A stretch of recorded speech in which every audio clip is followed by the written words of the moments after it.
Indiana में बारिश ने जिस तरह से अपना रौद्र रूप दिखाया है, उसकी शुरुआत लगातार कई दिनों की भारी बारिश से हुई। इंडियाना पोलिस के पूर्वी हिस्से में मंगलवार से 11 इंच से ज्यादा पानी बरस चुका है और इतनी बारिश ने जमीन, सड़क और नदी के पूरे सिस्टम को हिला दिया। कई इलाकों में पानी इतनी तेजी से बढ़ा कि लोगों को संभलने का मौका तक नहीं मिला। एंडरसन शहर की सड़कों पर कई फीट पानी भर गया, घर पानी से घिर गए और लोगों को इलाके से बाहर निकलने का आदेश देना पड़ा। वहीं फ्रैंकलिन काउंटी में सड़क और रेलवे ट्रैक तक पानी में डूब गए। कैम्ब्रिज सिटी में लगातार दूसरे दिन कई घर पानी से घिरे रहे और यॉर्क टाउन से सामने आई तस्वीरों और वीडियो में भी बाढ़ का बड़ा असर दिखाई दिया। कहीं सड़कें गायब हैं तो कहीं पानी घरों की चौखट से ऊपर पहुंच चुका है। कई वाहन पानी में फंस गए हैं और तेज बहाव के कारण बिजली के खंभे तक गिरने की जानकारी सामने आई है। यानी बारिश रुकने के बावजूद जिन इलाकों में पानी जमा है, वहां खतरा कम होने के बजाय नदी के बढ़ते जल स्तर के साथ और बढ़ता जा रहा है। सबसे ज्यादा चिंता व्हाइट नदी को लेकर है, क्योंकि नदी का पानी 24.9 फीट के पार पहुंच चुका है। 1913 में जब नदी ने रिकॉर्ड स्तर छुआ था, तब भी हालात बेहद खराब थे, लेकिन इस बार पानी उस पुराने रिकॉर्ड से 1 फीट से ज्यादा ऊपर चला गया है।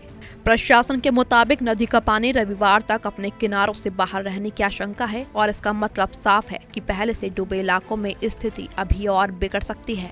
अब जरा उस तबाही को समझिए जिसने अमेरिका के इस हिस्से में प्रशासन की पूरी मशीनरी को सक्रिय कर दिया है। इंडियाना के गवर्नर माइक ब्राउन ने राज्य में आपात स्थिति घोषित कर दी है और नेशनल गार्ड को राहत और बचाव के काम में लगाया गया है। राज्य सरकार का कहना है कि जरूरत के हिसाब से संसाधन प्रभावित इलाकों में भेजे जा रहे हैं और राहत अभियान लगातार चल रहा है। वहीं इंडियाना पुलिस के मेयर ने नदी के आसपास रहने वाले लोगों से सुरक्षित जगहों पर जाने की अपील की है। बाढ़ के बीच सबसे जरूरी काम लोगों को पानी से बाहर निकालना है और यही काम राहत दल लगातार कर रहे हैं। अब तक इंडियाना पुलिस में करीब 70 लोगों को सुरक्षित निकाला गया। बचाव के दौरान कई पालतू जानवरों को भी बाहर निकाला गया, लेकिन हर रेस्क्यू के पीछे एक डर भी मौजूद है, क्योंकि पानी का बहाव तेज है, सड़कें बंद हैं और कई जगहों तक पहुंचना मुश्किल हो रहा है।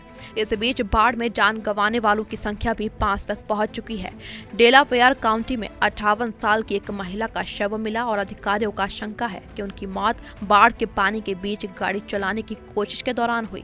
यानी पानी को पार करने की कोशिश कितनी खतरनाक हो सकती है, इसका अंदाजा इस घटना से लगाया जा सकता है। प्रशासन लगातार लोगों से अपील कर रहा है कि बाढ़ वाले रास्तों पर जाने की कोशिश न करें और चेतावनी मिलने पर तुरंत सुरक्षित स्थान पर चले जाएं। अब सवाल यह है कि क्या इंडियाना में खतरा खत्म हो गया है? जवाब है बिल्कुल नहीं, क्योंकि मौसम विभाग ने मध्य इंडियाना के बड़े हिस्से में अचानक बाढ़ की चेतावनी और निगरानी जारी रखी है। शनिवार को भी कई इलाकों में बारिश और गरज के साथ तूफान की चेतावनी दी गई और वॉरेन काउंटी में सिर्फ 6 घंटे के दौरान करीब 2 इंच बारिश रिकॉर्ड हुई। यानी जिस जमीन पर पहले से पानी जमा है, वहां अगर फिर बारिश होती है तो हालात और तेजी से बिगड़ सकते हैं। अधिकारियों को सबसे ज्यादा चिंता व्हाइट नदी के जलस्तर की है, क्योंकि नदी का पानी लगातार बढ़ने के बाद शनिवार शाम इंडियाना पुलिस इलाके में अपने सबसे ऊंचे स्तर तक पहुंचने की उम्मीद जताई गई थी। इसका मतलब ये हुआ कि रिकॉर्ड टूटने के बाद भी कहानी खत्म नहीं हुई थी, बल्कि खतरा आगे बढ़ रहा था।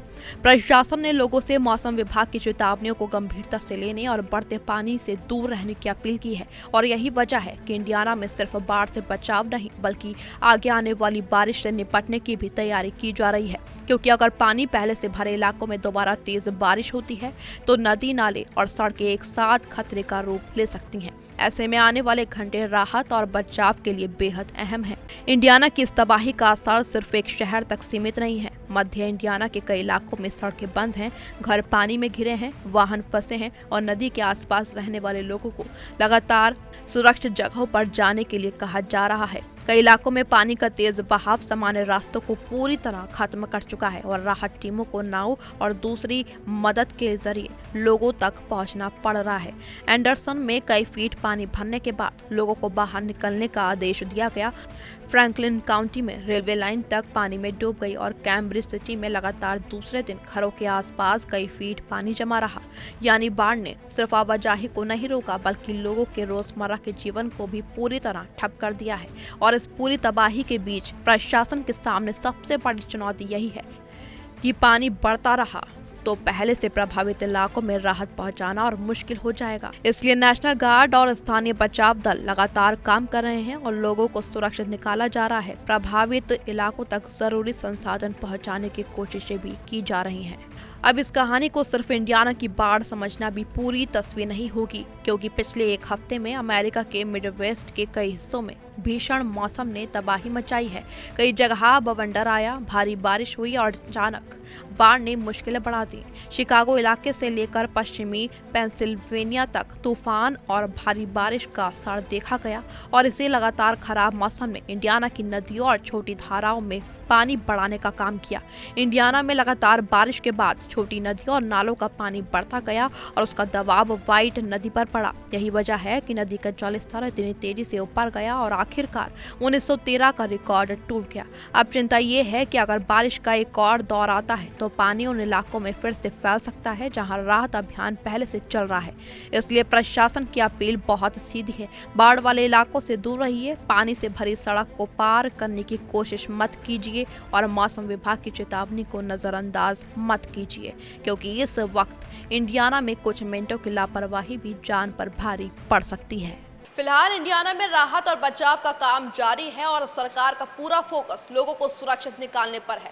नेशनल गार्ड प्रभावित इलाकों में लगाया गया है, स्थानीय बचाव दल लगातार काम कर रहे हैं और प्रशासन लोगों को सुरक्षित स्थानों पर जाने के लिए कह रहा है। लेकिन राहत अभियान के साथ सबसे बड़ी चुनौती पानी का लगातार बढ़ता खतरा है, क्योंकि व्हाइट नदी का रिकॉर्ड स्तर पहले ही पुराने निशान को पीछे छोड़ चुका है। 5 लोगों की मौत हो चुकी है, करीब 70 लोगों को बचाया जा चुका है और कई इलाकों में घर, सड़क और रेलवे ट्रैक पानी में डूब चुके हैं। लेकिन अधिकारियों की चिंता सिर्फ मौजूदा नुकसान तक सीमित नहीं है, क्योंकि रविवार तक नदी के किनारों से बाहर रहने की आशंका जताई गई है। कैमरामैन प्रेम के साथ मैरिया तोमर, टीवी 100।